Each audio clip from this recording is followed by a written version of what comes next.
friends! Today I am doing a very belated video, but one that I do every year, which is talking about the songs that I released the previous year, so in 2023. Before I get started, I just want to say thank you so much to everyone for your very supportive comments on my last video. We did have to say goodbye to Delia a little over 2 weeks now. It was awful. Anyone that's ever lost a pet knows that it's awful, but we're doing okay, and I'm ready to kind of get back into everything. So this seemed like a logical place to start. So what happened last year? Well, I put out an album, the unabridged album. It's actually something I started planning in 2022. I wanted to do something special for the 10th anniversary of Warrior. Originally, it was just gonna be maybe like a new version, and then I was like, well, what if I just did a whole book-based album? And then it just snowballed. It snowballed into lots of things. It ended up being 6 brand new songs and then 4 new versions of songs that I've released before.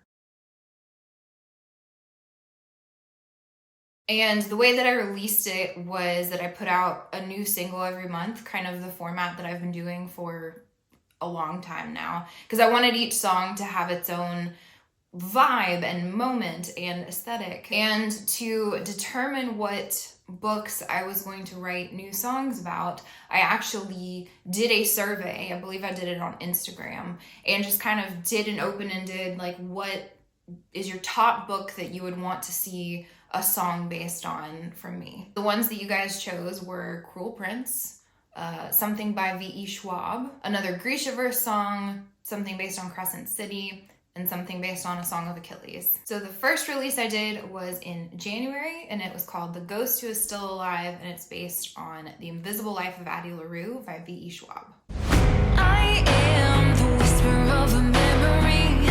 I am the fear you might have lost your mind. The first thing that I came up with, I think, for Ghost was the piano part. It has like its own little piano melody that starts at the beginning and comes back a couple times within the song, and that was kind of the first starting place I had. As I usually do, I went through the book and made notes. I was still doing like post-it notes at this point.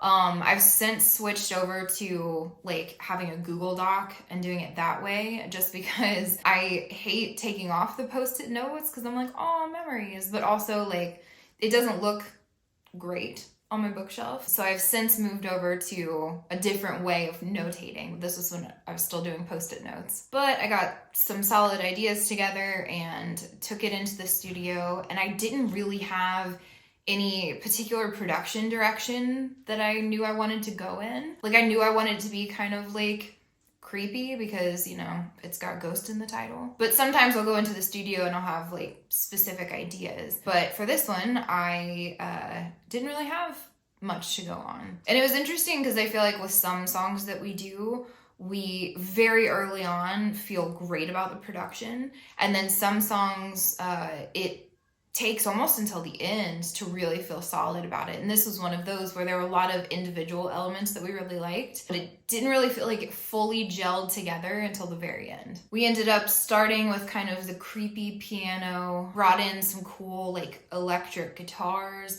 We had the big bass drop that comes in the first chorus. And then we had this like reversed acoustic guitar part that was fun. And then we really kept the percussion to be kind of on the beat. There wasn't a lot of like fill or anything with the drums. It was very much just kind of keeping time with driving that vibe of the song. And I think if I had to choose my favorite lyric for Ghost, it would be the opening line, "I struck a deal with the devil, masquerading as a god." Masquerading just felt like a fun word to use, and it definitely was a concept pulled directly from the book, so that's probably my favorite lyric. And originally with just this overall project, I was just gonna do a big music video for Warrior. That was the starting plan. But one of the hair and makeup artists that I work with, who I love, her name is Faith, she and I were talking actually at the video shoot for How Do You Do It? And I was telling her that it was looking like I was going to be doing a song based on Addie LaRue. And she got so excited because she does a lot of like time period hair and makeup. And she was like, oh my gosh, what if you did this music video and it had, you know, all of these different looks from all the different times that she lived in, and it got the wheels turning. And at first the concept was I was just going to be in the same house, and then I could walk through the house in all of the different outfits to kind of show that like I was changing, but like the house wasn't. I don't know. That was the original idea. Then I got this idea, because art plays such a big part in the book.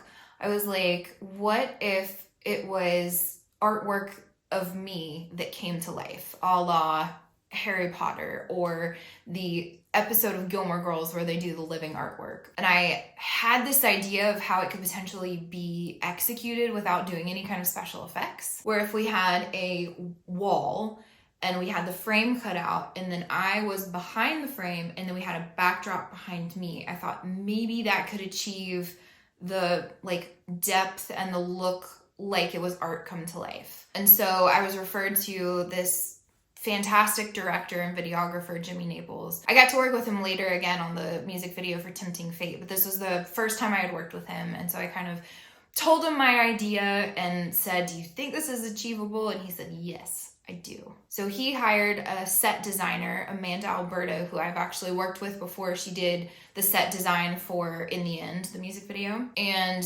together we kind of went through and chose like the colors that we wanted to use for the wall, how we were going to do the frames. We decided to take old pictures from photo shoots that I've done and manipulate them to serve as the other artwork. At first I was going to like Goodwill and thrift stores trying to find artwork that we could use to fill out the walls. So we figured it would just be easier for me to use my own photos. Meanwhile, I found a lot of the like earlier period dresses, like the 1700s, 1800s stuff on Amazon of all places. And since Faith is such an expert in different time periods, she was the one that kind of guided me on like what looked the most authentic and what kind of undergarments I needed, like the different petticoats and things that gave the dresses structure that they would wear underneath of them so that that could be authentic too. And then Peyton, my stylist, who I love, she took care of finding all of the kind of post 1900s looks. And then we shot it in one day. All of those different looks, we did it in one single day because everybody worked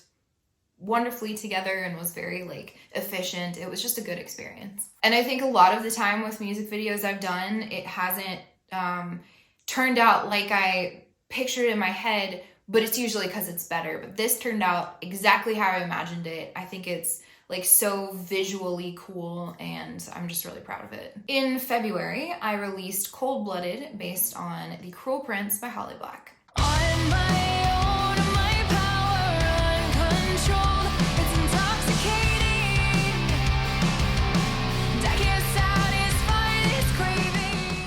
This was my most requested book that I write a song based on, so I knew I had to do it. And I've got some voice memos that I want to play that show kind of the evolution of how this song came to be. It's intoxicating, I'm always craving just a little more. I've seen things that would scar most people, but I'm not most people. Da, da, da, da, da, da, da. Power is intoxicating, I'm always craving just a little more.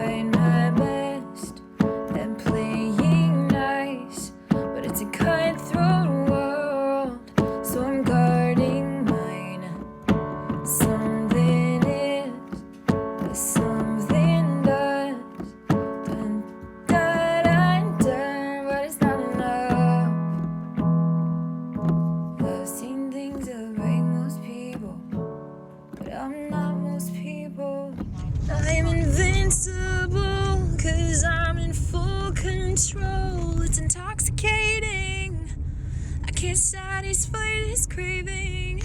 I had a lot of rough ideas, but I kind of came to the conclusion that it was going to be hard to get that edgy rock grit that I wanted for it on a keyboard. So I asked Daniel, my producer, if we could just write it when I got to the studio so I could give it that more like Paramore, Evanescence type vibes, and he said absolutely. So we really went extra heavy on electric guitars and drums. That was kind of the beating heart of the song, if you will. We wrote probably 80% of it and fully recorded it in 3 days because we're just that good. From the writing perspective, I wanted to write about Jude being the protagonist that kind of isn't always likable. Like, she's pretty ruthless. She makes some pretty cold-hearted decisions. And so I wanted to take that concept and run with it, of someone who's just kind of unapologetically a little bit of a villain. I feel like that's a lot more rare in female characters. We get a lot of like morally gray male characters, but it's a little more rare to have a female character that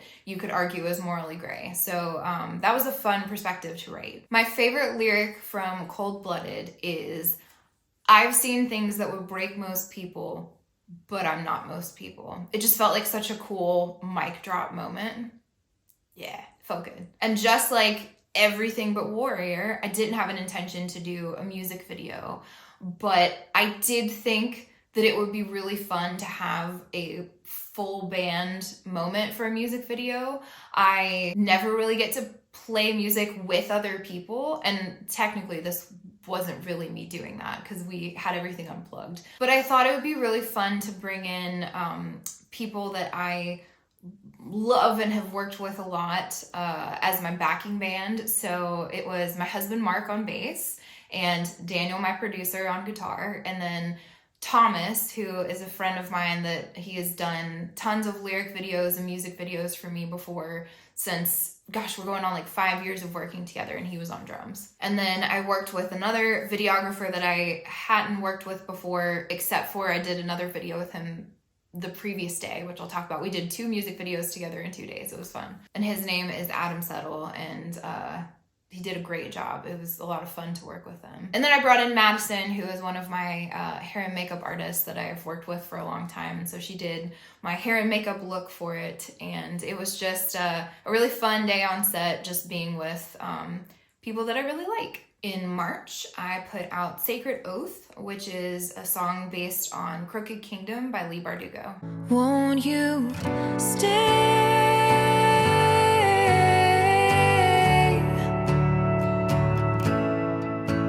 Just stay with me. For this, I actually took a piano part that I'd written like 6 months prior and recorded.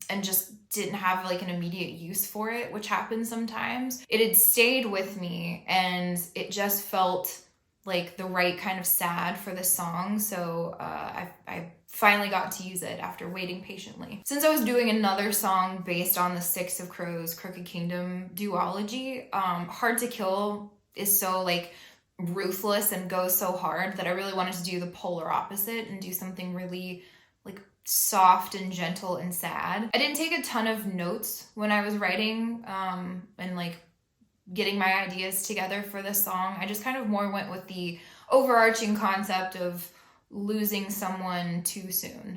Time betrayed the two of us.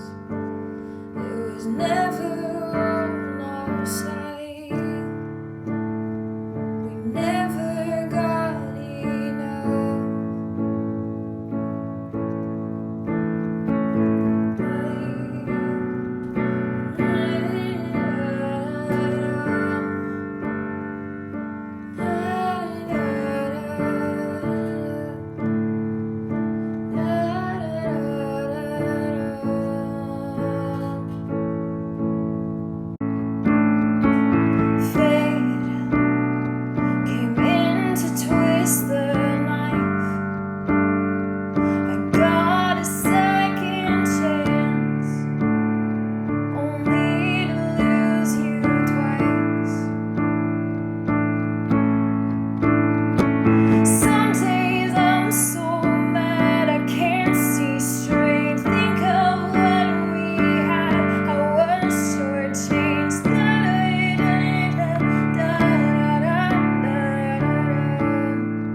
favorite bridge I've ever written. I love that on the production, that's kind of when everything opens up and kind of gets bigger, but lyrically, it's one of my favorite bridges. For the production, I wanted most of the song to be pretty much just piano and then have it build until the bridge is when it really becomes a much like fuller sound. And for this song, kind of appropriately with the book, I saw it as very snowy and icy and cold.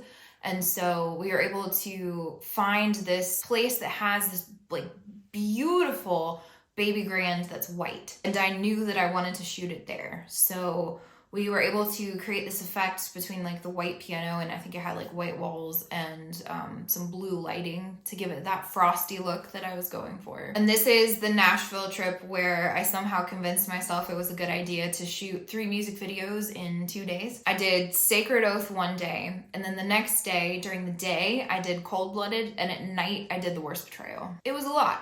It worked. I'm probably not going to do it again, but I'm full of famous last words that I end up going back on, so who knows. And my favorite lyric from Sacred Oath is in the bridge, of course, and it's when we washed away our history, you still loved me when I wasn't clean. And I really liked this lyric because to me it works on a couple of levels. First of all, I think a lot of times we bring baggage into a new relationship from an old relationship or an old experience. And I loved the idea of like, even if you shake it and get past it, like it's still part of you. And then I feel like it works on a level of our imperfections, like someone's still loving us even though we're imperfect. In April, I released Warrior X, which X is 10 in Roman numerals, so Warrior 10. Teach me how to fight, I'll show you how to win. You're my mortal flaw, and I'm your fatal sin. Let me feel the sting, the pain, the burn under my skin. This is my 10th anniversary edition of Warrior. And it is what started this whole album project, started that ball rolling in the first place. And re-recording Warrior was something that I've wanted to do for a long time. The original version of Warrior was basically a demo that I did. I went in and I recorded the piano and recorded the vocal, and then a producer put some of the production stuff on it, and we were really trying to just pitch it to the Mortal Instruments City of Bones movie. But then it was kind of like, well, why not just go ahead and like put this out in the world? And it took off the way it did, which is so amazing and I'm so grateful for. But I've also learned a lot about production since then in the last 10 years, you would hope, right? And I did do another version of Warrior a couple years later that has more of that like cinematic feel, but I really wanted to do something with live strings, especially because I have 2 strings players, Chuck and Austin, who I love working with. They've played strings for so many of my songs now because they're just phenomenally talented. And I also knew I wanted to do a big music video for it. So I started looking into music video options before I think we'd even finished recording the song. I was connected with Jenny Gill and Travis Flynn, who served as the director, art director, videographer. They were kind of the team that took care of a lot of the big named stuff. And originally we were going to shoot this music video at this studio in Nashville that has like a big 3D screen, and you could put, I guess, any like setting or background in it and it kind of looks like you're there. But that ended up not working out, so it was back to the drawing board, and I started thinking about all of the character types that you get in the Mortal Instruments series between the Fae and the vampires and the shadow hunters, and I was like, what if I had a look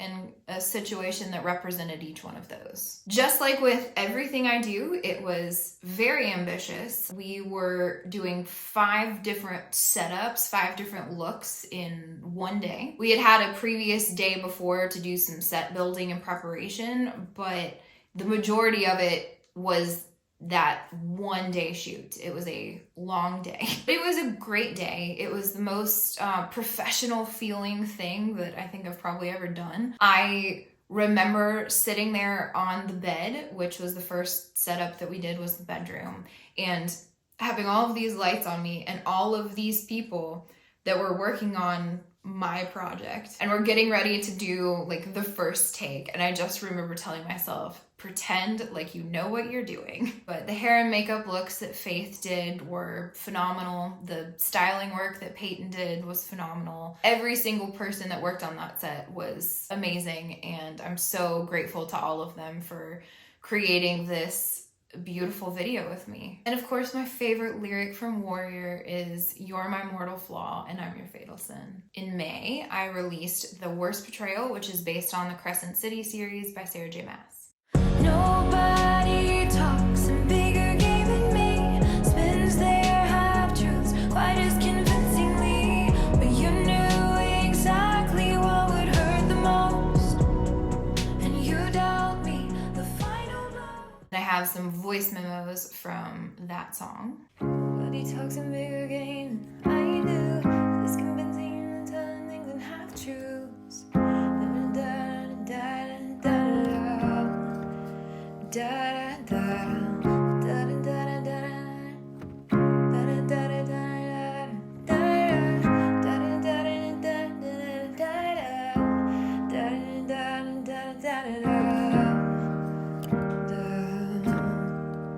Nobody talks a bigger game than me, spins their half-truths quite this convincingly.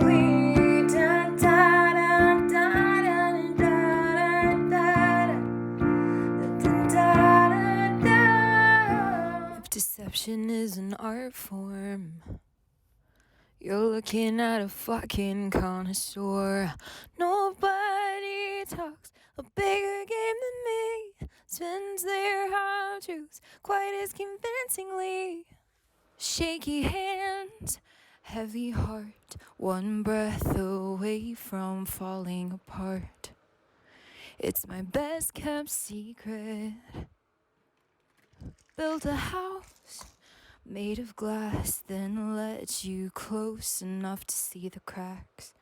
And for production, we did a lot of synth, piano, some like weird percussion stuff. And this was the first song that I've ever dropped the F-bomb.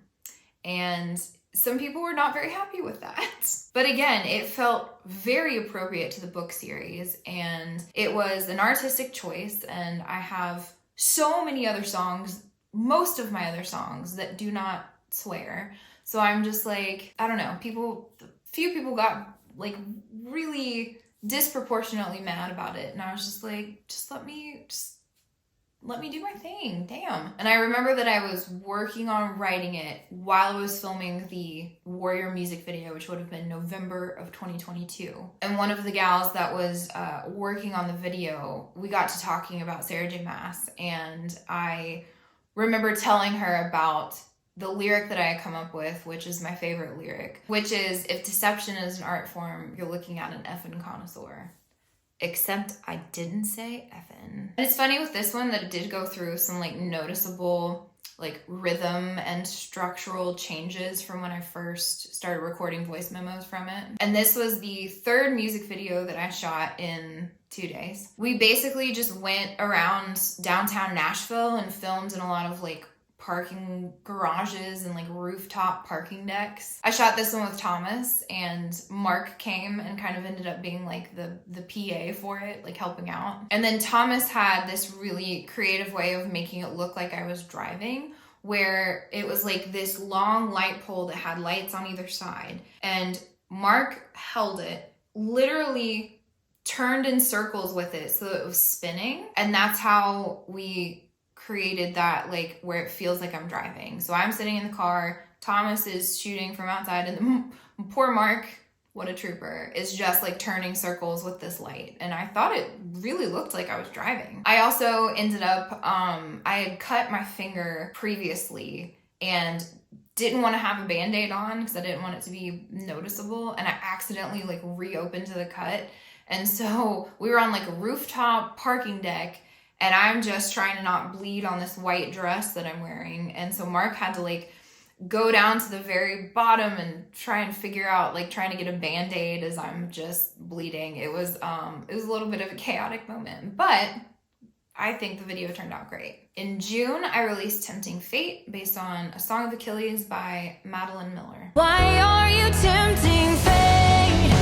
I see the way you've changed into someone I don't recognize, a stranger I have to walk behind. This is another one that was voted by you guys on a book that you wanted a song based on. And I had never read it before, but one of the things that kind of struck me as I was reading it is the concept of watching power change somebody that you love, and I thought that could be an interesting take. So I made some voice memos. Why are you tempting fate?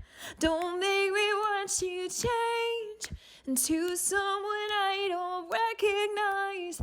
Da da da da da da da da da da da.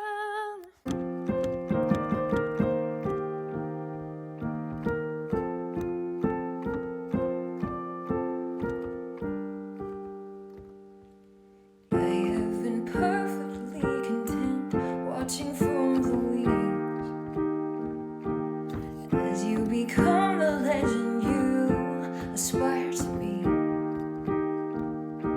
I wanted it to have like some Empire vibes, so I had the piano part, got the cello in that really filled it out and gave it that feel, and some very hard-hitting drums. My idea for this music video is actually what made me decide to do a music video for all of the rest of my songs other than Warrior and Ghost, because originally I was just gonna have Warrior, and then it was gonna be Warrior and Ghost, and then I had this idea and I was like, well, shoot, if I'm gonna do it, I might as well do them all. I have done one other music video that it featured dancers. I love dance videos, and I really wanted to have a dance that featured two same-sex or same-sex identifying dancers. So I found an amazing choreographer, Roby, and then she found Jeremy and Lennon, who are the two dancers in the video, and they got together literally the day before the shoot to kind of work through the choreography and create the dance, which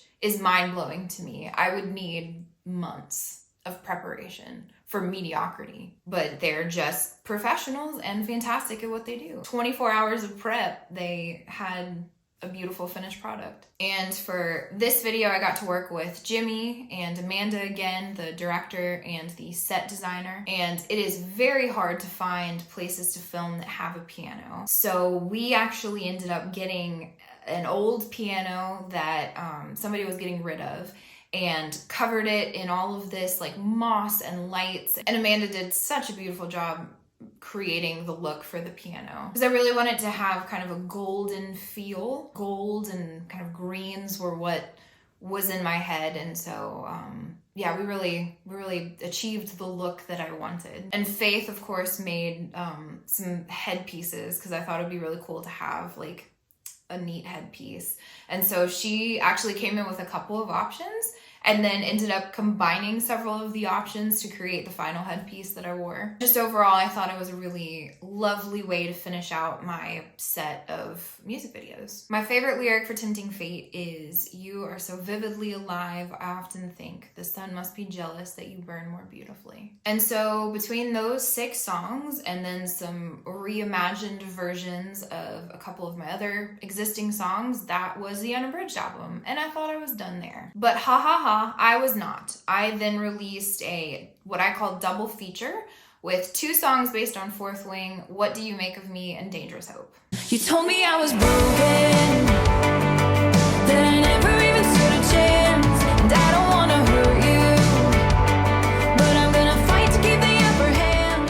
The rest of the world fades into oblivion till there's only us and all the scars we hid.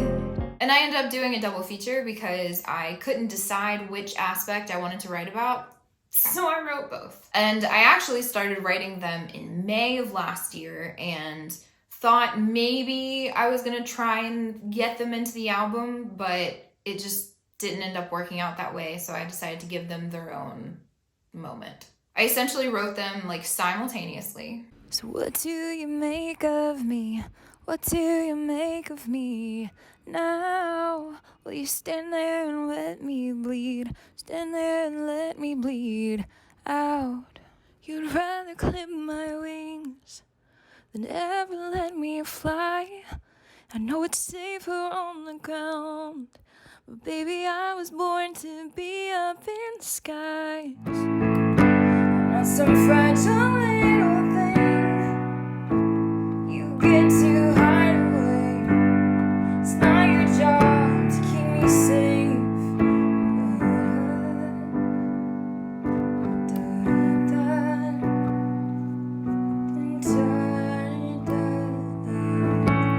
You'd rather clip my wings, never let me fly. It might be safer on the ground, but baby, I was meant to be up in the sky. Wrap me in your shadows.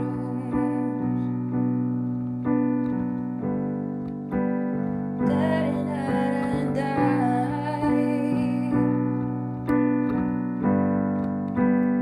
Lightning crashes in my veins. You'll be the death of me, but I feel so alive. Your touch is like velvet, your heartbeat a song, and it's the melody that I've been singing all along. Don't let it stop. So what if it's us? What if it's meant to be? What if it's you? What if it's me? So what if it's us? Da da da da da da da da da da da. What if we could start again? A dangerous hope unfurling in my chest, but it's never going to last. And as I do sometimes, I had actually had the melody and the line about you self-righteous hypocrite. It was part of another song that I started that just didn't end up going anywhere. And it just felt so right for the song. So I had What Do You Make of Me already finished by the time I went to the studio. Dangerous Hope, I still was trying to finish the second verse. So I finished that out either in the studio or like in my hotel room. And for What Do You Make of Me, I wanted it to have like a lot of attitude, a lot of punchiness, and just overall production that really matched the lyrics. So we did a lot of like gritty acoustic guitar. We did this like cool piano echo on the chords that was a nice little touch, and the like signature hooky guitar part on the chorus. And then with Dangerous Hope, I wanted it to be slinkier and like sexier. So I knew it wasn't going to be like hugely produced. Piano heavy was what I was going for. So we ended up doing that and then putting some electric guitar and some EBO to give it that like, I don't know, slinky feeling. And then had the beat, like add a percussion element in the first chorus that carried through the rest of the song. And it was very exciting because I posted about it and Rebecca Yaros commented on my post. So it's always gratifying when the author of a book that I've written a song about likes the song. That is always just like, okay, good. I'm glad that I'm not just completely ruining it. And that was 2023. It was a lot of stuff that came out, a lot of videos, a lot of songs. And this year for 2024, I have been planning on releasing singles less frequently. And a big part of that is because I'm working on my book project, which I will have more details later, but it looks like I'm going to be publishing it in fall of this year. So that is what we're working towards. Thank you to anybody that has streamed or purchased the Unabridged album. I greatly appreciate it. Thank you. That's all I got for today. So I will see you next time. Bye!